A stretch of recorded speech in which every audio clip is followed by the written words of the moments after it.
Can you hear me? Yes. So if you can hear me, please type in. Yeah. And then thumbs up, please. Yes. So it helped me to see you are listening to me. So this week, I'd like to cover the very, very basic of Japanese language. Yeah. The basic means the foundation knowledge before you dive in to learn Japanese. Many learners just start learning Japanese and then found, oh, it's difficult, or it's very complicated, or it's very confusing. Yeah, but the most important part is, before you start learning the nitty-gritty of Japanese language, you need a certain basic knowledge, because Japanese language is very different from other languages. Okay, no matter what kind of language you can speak, mainly English, I think, for my listeners, but maybe you can speak Chinese, or you can speak French, you can speak German language, Italian, whatever, Actually, Japanese language is very different from any other, Asian languages as well. So, yes. So before you start learning Japanese, I recommend you to know the very basic foundation of Japanese language, the overview of Japanese language. So this week, I'm talking about that kind of overview. Today, I'm talking about hiragana. Yeah. So many people think, oh, Japanese language has 3 writing systems. Yes, that's true. And then maybe you are thinking, oh, which writing systems I should use, or which writing system I should learn first. So my recommendation is hiragana. Okay, and then so we have hiragana for the basic writing, and then katakana for foreign words like camera, or smartphone. Nowadays we say sumaho means smartphone. Okay, so we have katakana to describe write the foreign words, and then also we have kanji, came from China, right? And then as a first step, I recommend you to learn hiragana, because hiragana is the first writing system all Japanese children learn in our school.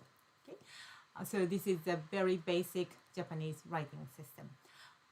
But I found many Japanese learners learn hiragana a little bit not so great way. Let me tell you the example. Many learners start learning hiragana as with alphabet, okay? Because hiragana looks very different from alphabets or your language writing system. So many learners find, oh, it's very difficult to memorize, and then hiragana represent each sound, but it's very difficult to memorize what letter represent what kind of sound. So many learners use alphabet and then try to memorize one hiragana letter and then one set of alphabet to represent the sound. But this learning method actually prevents you to memorize Japanese sound. Let me explain. So hiragana is developed to represent Japanese sound, because we Japanese imported kanji from China, and then started using kanji long time ago. But our ancestors found, oh, kanji is great, but we cannot use kanji to describe our language, Japanese. So that's why our ancestors developed hiragana and katakana to represent Japanese sound. So hiragana is a phonic letters to represent Japanese sound system. Okay, so but if you use Romaji alphabet, the alphabet represents your own native language sound system. Let me explain. So, for example, This is hiragana ra. And then when you see romaji, maybe you can find this one as they represent this hiragana letter. But maybe like English RA sound like ra, but Japanese hiragana letter sound like la. Okay, so the sounding system is very different. But when you memorize this hiragana letter as this alphabet set of alphabet, your brain automatically, think or automatically create your own language sound system using these alphabet. So for example, one of my previous students came from Italy, and her this hiragana ra sound is very, very dramatic, like Italian language. I'm not Italian language expert, so sorry. But her la sound, this one, as ra, so very dramatic ra sound in Italian language. Okay, so when she said goodbye in Japanese, it sounds like sayonara. Okay, but this is not Japanese. Okay, so but once she understand the difference between these one, and then not use alphabet, and then memorize this hiragana letter using Japanese sound.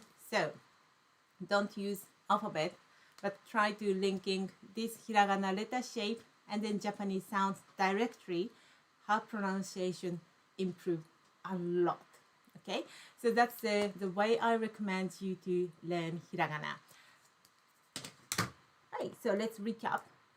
The important part is when you start learning hiragana as a basic Japanese writing system, I recommend you not using alphabet, but try to memorize hiragana letter and Japanese sound together.